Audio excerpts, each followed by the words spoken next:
Welcome to the Heal Your Hunger Show, where we get to the heart of why you overeat and how to stop. If you struggle with food and weight like I did, welcome home. Welcome everybody to the Heal Your Hunger Show. So happy to have you here. It is a great day to be alive. I'm super stoked about my guest whom you will love, and I just know whether you've been through the same experiences as her or not, you're going to relate, and you can take something away from this interview.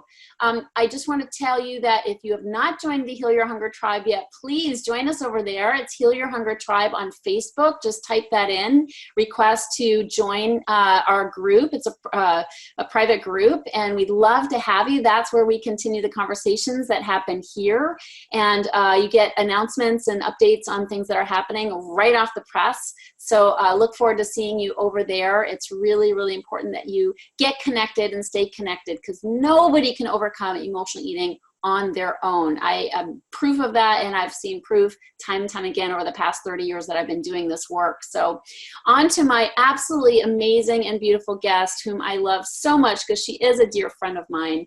Dr. Debi Silber is the founder of the Post-Betrayal Transformation Institute in New York, and she's a holistic psychologist, a health and mindset and personal development expert. And she's been helping people actually with weight loss and many different things for many years. And she transitioned into this new field of work and has brought all her expertise with her. And now she's just really blazing the path for people and for solutions to overcoming betrayal. So Debi, I'm so happy that you're here. Oh, thank you so much. I am so looking forward to our conversation. Yeah, thanks for being here. So talk to me. I mean, I know this is really born out of your personal experience, which of course, Heal Your Hunger is for me as well, overcoming my food issues. So tell me how you got into this work, and if you don't mind sort of getting. Of course. And I've been in health, mindset, personal development. It's 27 years. Wow. But this helping people heal from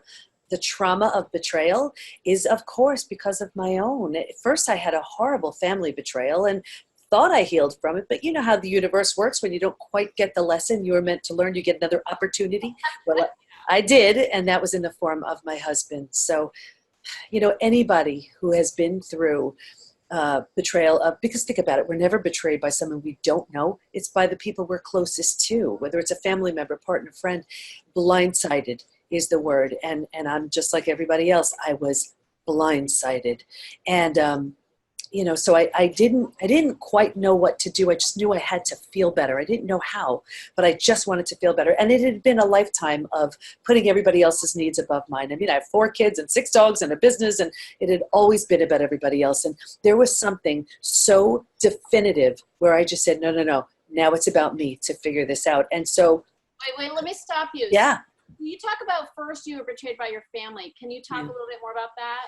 Yeah, and this is so hard, because these are the people that you run to when other people are causing the harm. So it's like, if the people you trust the most prove untrustworthy, who do you trust?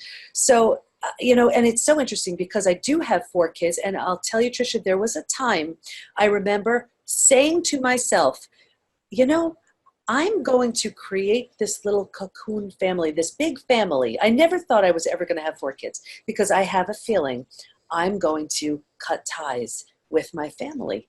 Wow. And there was something so intuitive about it, and I just followed that, and I was right. I was right, and it was devastating. So then this other betrayal happened, again, devastating, and it really catapulted me right into this program, this PhD program in transpersonal psychology, the psychology of transformation and human potential. I was transforming. I didn't understand what was happening, and my kids were. What were some symptoms? Like, were there symptoms from the early betrayal and then the betrayal from your husband? What are some common symptoms that you experienced? And this is so interesting, because we have the quiz, the post-betrayal syndrome quiz on the site to see to what extent people are still struggling. I was just like everybody else. Every single. You guys know, go to the show notes, and we're posting that quiz, so you can take this quiz as well. It's so crazy, but just about every stress-related symptom, illness, condition, disease, like extreme fatigue. You could sleep all night long. You wake up, you're just exhausted. You're struggling just to make it through your day. Weight changes, hormonal changes, gut issues, just about every single thing that can go wrong with your body and with your mind does. And even, one of the discoveries were the 5 stages. I could even walk through those. I want you to, but Yeah. let's talk about, so, I mean, this is basically trauma. Oh, it's definite trauma. And, and it was actually, this is what was so interesting. It was trauma on both sides. And I don't know, of course, as the person who was betrayed, I understand my experience. And it's hard to get into the mind of the person who does the betraying. But I'll tell you, I have a feeling that my husband transformed because he was actually the one who told the kids. And when they were teenagers at the time, 4 of your children, 4 teenagers staring at you saying, "You did what to our mom?" If something is going to have you fall from grace and have you wake up and realize what's truly important in your life, I imagine it's something like that. Wow, that's probably, the beginning of his healing, I would think. Oh, absolutely. So he was transforming. Within days, he was getting rid of all of his fancy things. He sold his fancy car and the kids were like, "Mom, he's changing." And I was like, you know what? I'm just doing my own thing. I can't even think about that. But I was transforming too. There's like not a cell of me that's left over from who I was. Wow. And that's, if somebody's betrayed, especially by a spouse, I would imagine, you've got a fork in the road. One is like, screw you, I never want to see you again. I'm out of here, right? And the other is, we're married. We've got a whole bunch of history. How can I transform from this? And actually, how can we stay together? And my intention was not to stay together. It was to heal. And I remember, and this is, every woman in the study did the same thing too, where there's this lean towards spirituality. If you're religious, you move towards the spiritual part of your religion. If you're not religious, you move towards spirituality. And I did the same thing. And it's because you don't trust your betrayer and you don't trust yourself. So you reason, well, at least I could trust in a higher power, something other than me. So I actually saw a spiritual counselor. And I'll never forget, she just started laughing. She goes, "Oh, how you planned this. The 2 of you were in such cahoots. You have no idea. You needed something so catastrophic to crash and burn and then heal and then be able to teach from this deep place of knowing. And he needed something so gigantic so he could become the father, the husband, the friend that he signed up to be." And I thought she was crazy, but there was a seed that I remember thinking, what if she's right? What if she's... What a gift. Yeah, and I said, well, here's the thing. Everything about the human part of me said this is an absolute deal breaker. There's just no turning back. And then I had, 10 years of spirituality under my belt. So I was like, what if there was a reason for this? And that struggle was like, here's my ego saying no deals, no way. And here's my spiritual side of me and my soul saying, what if she's right? And my body's caught right in the middle. And anybody who's gone through trauma, you've experienced that dark night of the soul.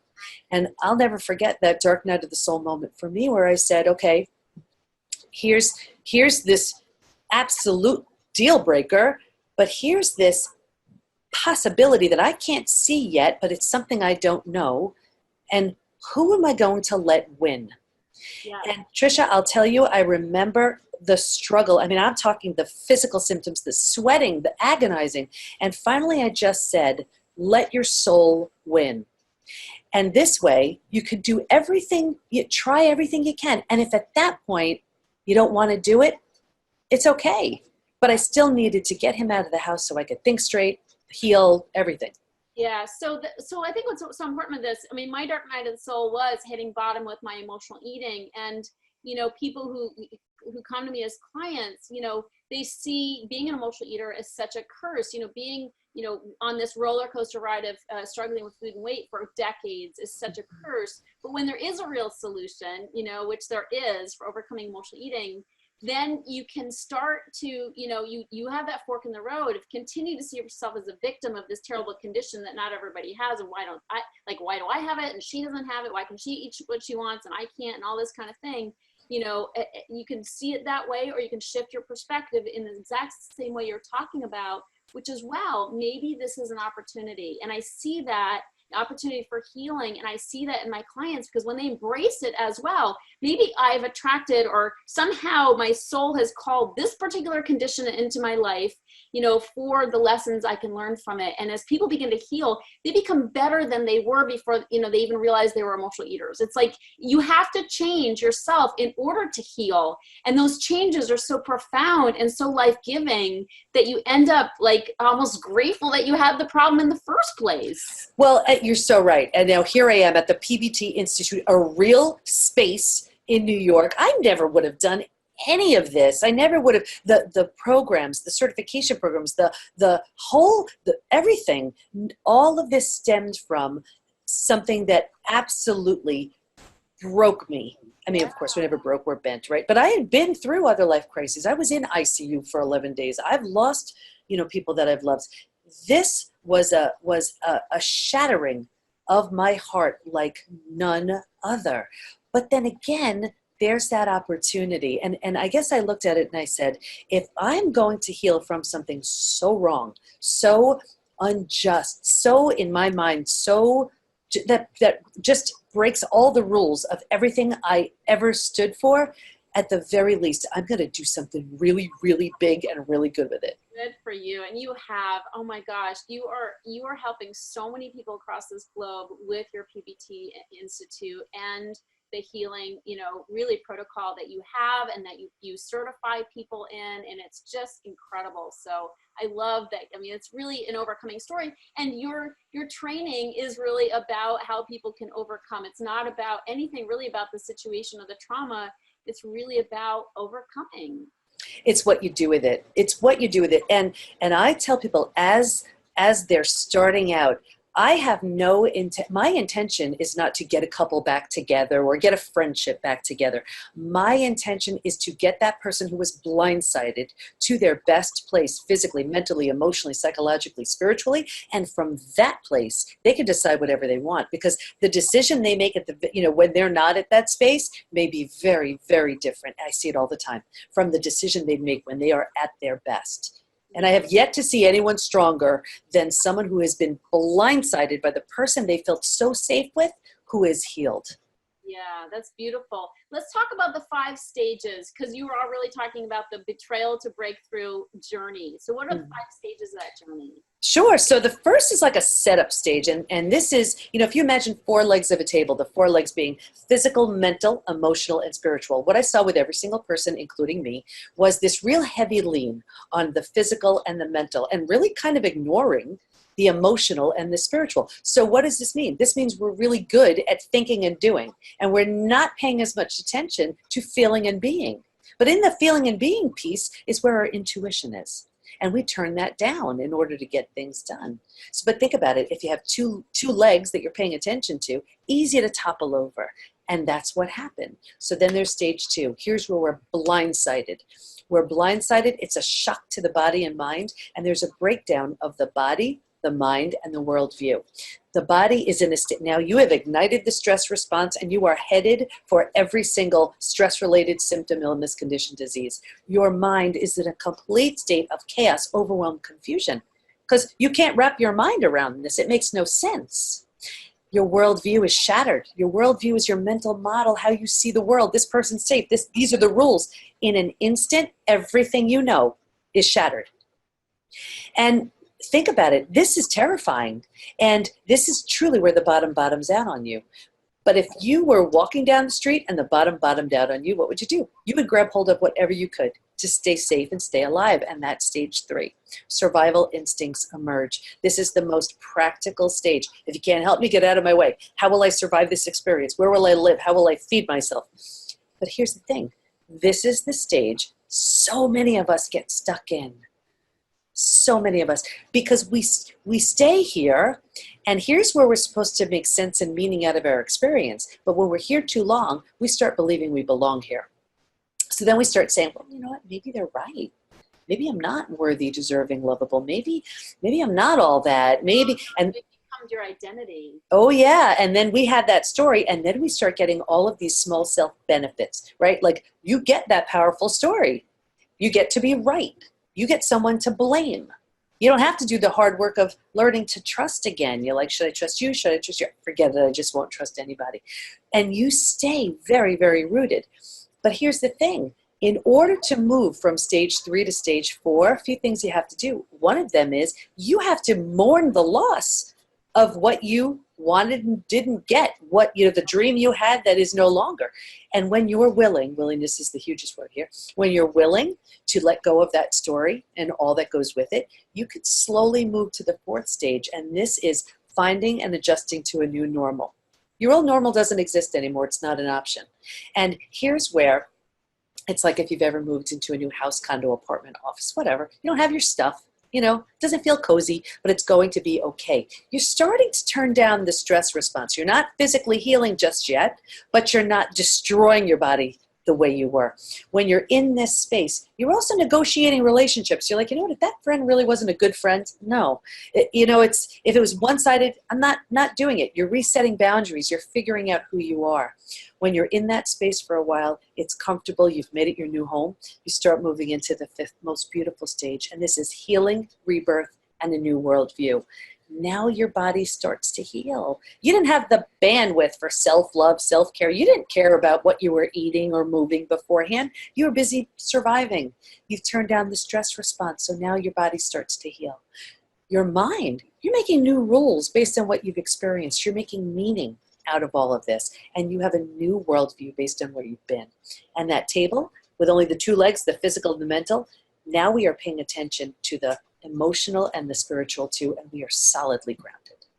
And that's so beautiful, Debbie. What a beautiful thing. And I know you've done so much research to really outline and codify what it is people go through. Nobody's ever done that before. So kudos to you for doing that. And, you know, what it illustrates to me for this audience in particular is that, you know, there's no getting around going through these physical, mental, spiritual, and emotional journeys. Like, this is how we heal from emotional eating. And so much of the time we do have betrayals, you know, that are causing or at least aggravating or, you know, driving so much of our eating.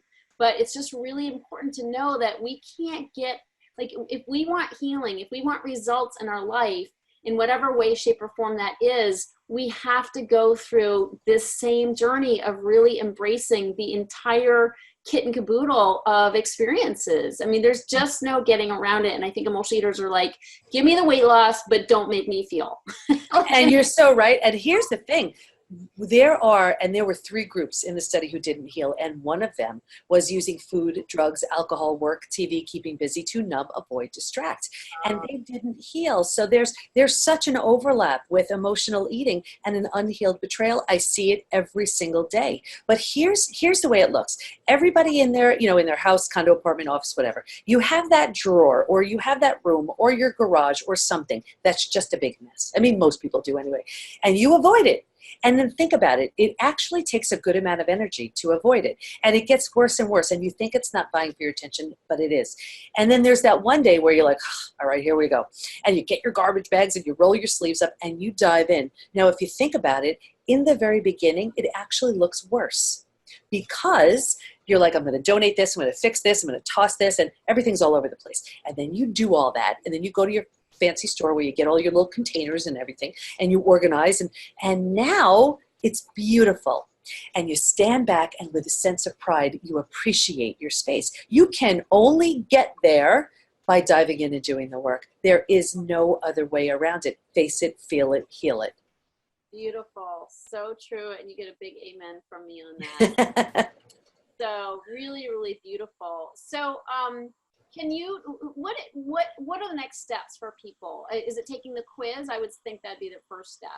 Absolutely. You can't change what you're not aware of. So that is the absolute number one thing to do, because then you'll see what you're working with. I see it all the time where someone's struggling in business. Like, look, think about it. If let's say you're working within a company and you don't have the confidence to ask for that raise. Well, your confidence could have been slammed because of that unhealed betrayal. Or maybe you're a business owner and you want to partner with someone, but you don't trust. That could be an unhealed betrayal. We see it with health all the time.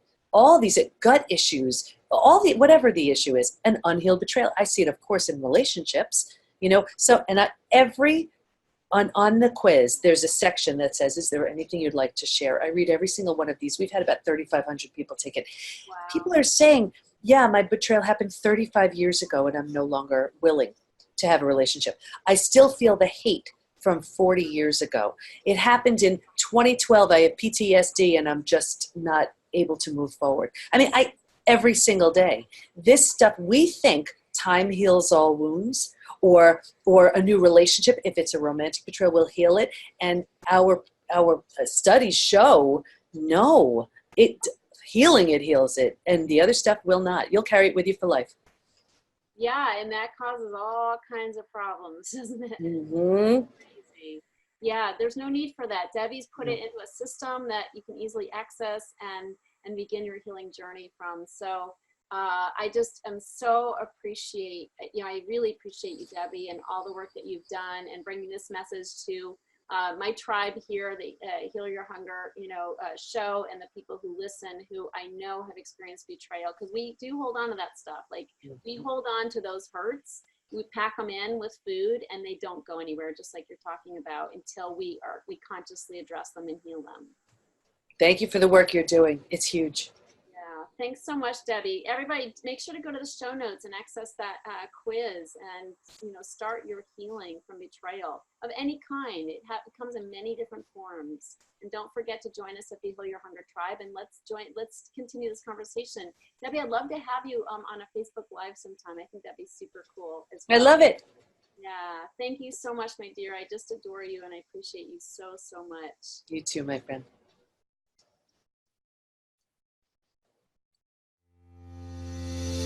If you enjoyed this podcast and want to get free support, insider health info, exclusive invites to events, and more, visit healyourhunger.com.